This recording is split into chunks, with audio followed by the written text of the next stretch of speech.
안녕하십니까. 조선 풍수 제34대 전수자 박민천입니다. 박민천의 풍수 세계 시간입니다. 오늘은요, 김일성의 선대 묘지에 대해서 말씀드리겠습니다. 김일성의 선대 묘. 북한에 가봤냐고요? 아닙니다. 김일성의 선대, 그러니까 김일성으로부터 32대 우이 때, 그러니까 750년 전 묘가 전주 모악산에 있습니다. 저도 그 풍수의 풍수를, 우리나라 풍수를 열풍을 일으키게 된 그 손석구 씨 아시죠? 김일성 사망예언을 마쳤다. 그래서 그 터라는 책이 아주 유행했었죠. 근데 나중에 알고 보니까 그게 다 손석구 분이 그거를 한 게 아니라 다른 사람에 의해서 했다라는 것이 밝혀졌습니다. 어쨌든 간에 그 터라는 책을 보면 전주모악산에 김일성의 선대묘가 있다고 되어 있습니다. 그 선대묘에 의해서 김일성이 같은 그런 자손이 나왔다. 저는요, 그 소리를 듣고 참 풍수의 풍자도 모르는 사람이 말을 했구나 생각했습니다. 왜냐? 이 풍수는 3대를 못 간다 그랬어요. 부자 권력 3대를 못 간다 그랬습니다. 그런데 750년에 썼다는 그 묘가 이제 와서 김일성 같은 인물이 됐다는 건 과학적으로 맞질 않거든요. 그래서 저는 이제 그 책을 보고, 그 내용을 보고, 이 풍수를 잘 모르는 사람이라구나.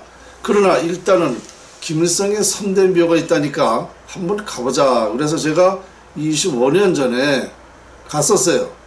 그러니까 묘가 하나 있는데 그 묘를 보니까 맞아요. 잘 써놨어요. 김태서의 묘고 750년 전. 그러니까 그 묘의 32대 손이 김일성이 맞습니다. 또 그렇게 적혀 있어요. 그런데 그 묘를 보니까 묘는 잘 써놨어요. 그러면 그 묘에 의해서 아마 정손자나 고손자 그 무렵에 자손이 어떻게 됐겠죠. 잘 됐겠죠. 그 묘가 맞다 그러면 이제 그 자손이 또 3대를 못 갔을 테니까, 그러니까 그때 당시에 잠깐 반짝했던 거죠. 그러다 그 후대들에 내려오면서 다시 김일성이는 이제 정조나 고조부에 의해서 또 그런 인물이 된 건데요. 그러니까 그것은 맞지 않는다는 얘기입니다. 우리 보통 사람들은 이 풍수를 과학적으로 생각하지 못하기 때문에 그게 그럴듯하거든요. 그 모악산에 말이야, 대단한 그 김일성의 조상묘가 있기 때문에 그 묘로 해서 김일성이가 인물이 됐다. 이렇게 얘기하면 그럴듯하기 때문에 말을 듣습니다. 왜냐? 풍수를 전혀 어떻게 영향을 미치는지 그 과학적으로 모르기 때문에 다 그럴듯하면 그런가 보다 하는 거예요. 지금까지 우리 국민이 다 그래요. 풍수를 명확히 모르니까. 금년에도 이런 사람이 있어요. 내년에 윤달들은 하기 때문에 내년에 묘를 이장하겠다. 이렇게 말하는 사람이 있어요. 근데 그렇지 않거든요. 그 묘지라는 거는 길지라 그러면 언제든지 해도 되는 것입니다. 흉지라 그러면 언제든지 안 되는 것이죠. 그러니까 윤달 들은 해라고 해서 흉지가 길지되고 나쁜 묘지가 좋은 묘지 될 리가 없는 거거든요. 자연의 영향은, 그 지질은 똑같습니다. 어느 때고. 그래서 이 윤달 들은 해 묘를 이장하면 좋다라는 것은 그건 비과학입니다. 옛날부터 그렇게 전해 내려왔기 때문에 이게 관습적으로 어른들은 그냥 무조건 그 말을 고수합니다. 윤달 들은 해 해야 된다. 윤달 들은 해 해도 좋은 길지라면 다행이지만 흉지라면 똑같은 거다 말입니다. 그렇죠? 그래서 이와 같이 그렇게 간단한 상식인데도 우리는 이 풍수지리학을 모르기 때문에 그렇게 그럴듯하면 그냥 옛날부터 전해 내려왔다 그러면 그런 줄 안단 말입니다. 이와 같이 김일성의 선대 750년 전 묘가 이제 와서 김일성이 같은 자손을 뒀다는 건 과학적으로 맞지 않는다는 얘기입니다. 3대를 못 가는 건데 어떻게 700년이 이게 오느냐 이 얘기죠. 자, 우리 국민은 이와 같이 정말 전반적으로 보면 풍수를 제대로 아는 사람이 거의 없습니다. 좌청룡 우백호는 다 아는데 좌청룡 우백호가 왜 중요한지 이 자체도 몰라요. 그냥 용어만 하면은 풍수를 잘하는 줄 알아요. 용어만 하면 풍수 어떤 말만 잘하면 잘하는 줄 알아요. 그러나 그 원리를 모르겠다는 것입니다. 그 자연을 활용하는 그 방법론, 그 원리를 활용하는 방법을 모르기 때문에 이 비과학이 많아요. 지금 제가 보는 거는 거의 다 비과학입니다. 그리고 거의 다 중국 풍수예요. 중국 풍수. 중국 풍수가 뭐냐면 이 풍수지리가 4가지예요. 신한계, 도한계, 문한계, 법한계 이렇게 계파별로 4가지입니다. 4가지인데 우리 전통 풍수는 신한계거든요. 신한계. 그러면 이 중국 풍수는 뭐냐면 문한계와 법한계예요. 문한계와 법한계는 뭐냐면 형이 상학적인 풍수예요. 그러니까 음양오행이다 말이죠. 음양오행이라는 것은 그건 자연의 이치를 말하는 건데 풍수 원리하고는 틀리는 거예요. 그러니까 음양오행을 하려면은 많은 공부를 해야 돼요. 근데 공부를 해서 풍수지리를 한다는 게 틀리다는 거죠. 무슨 얘기냐면 풍수는 형상을 보고 말하는 거예요. 그러니까 형이 하학이란 말, 못 배운 사람도 할 수 있어요. 그런데 이 음양오행은 공부를 많이 해야 돼요. 글로 풀어서 풍수를 한다는 겁니다. 이 근원적으로 맞질 않습니다. 물론 그 사람들도 나가서 산을 봐요.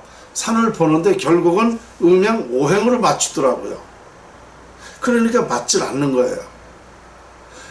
그래서 이 풍수는 아주 간단한데도 그렇게 어렵게 공부를 많이 해야 되니까 맞지도 않는 공부를 많이 해야 되고 이게 맞지 않으니까 풍수지리가 비과학으로 이렇게 알려지고 있는 거예요. 그러니까 중국 풍수가 우리나라에 지금요 99%라고 그러면 맞습니다. 그러니까 99% 풍수가 전부 다 글로 풀어서 본단 말입니다. 그게 안 맞는 거다. 우리 정통 풍수는 만물의 형상과 자연을 활용하는 거예요. 자연의 원리, 이치를 활용해서 하는 것입니다. 그러니까 자연의 이치와 그 원리를 활용한다는 건 형이 하학적이라도 된단 말입니다. 공부를 많이 못했어도 남녀노소 중학생만 돼도 할 수 있는 거예요. 이와 같이 풍수를 명확히 모르고 하기 때문에 우리 국민이 지금 풍수를 정말 제대로 아는 사람이 없다는 거.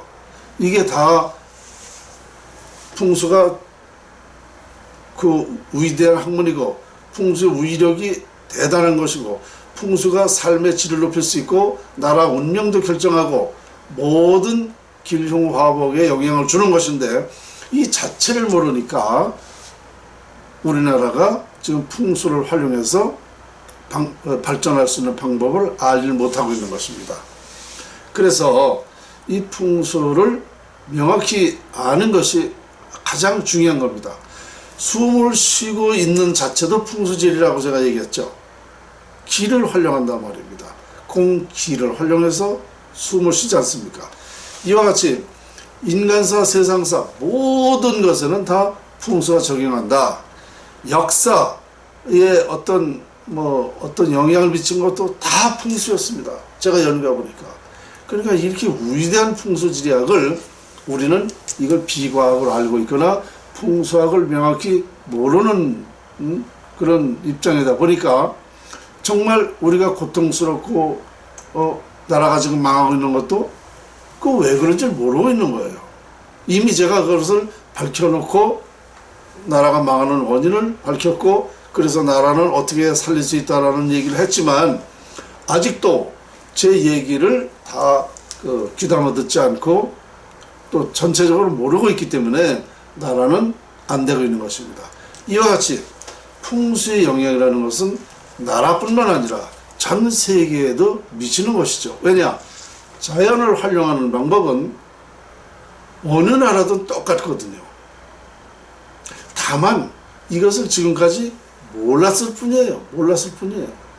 제가 이 풍수를 밝히고 나서 뭐라고 그랬냐면은 석가모니 공자 예수도 풍수를 활용했지만 정확히 몰랐다.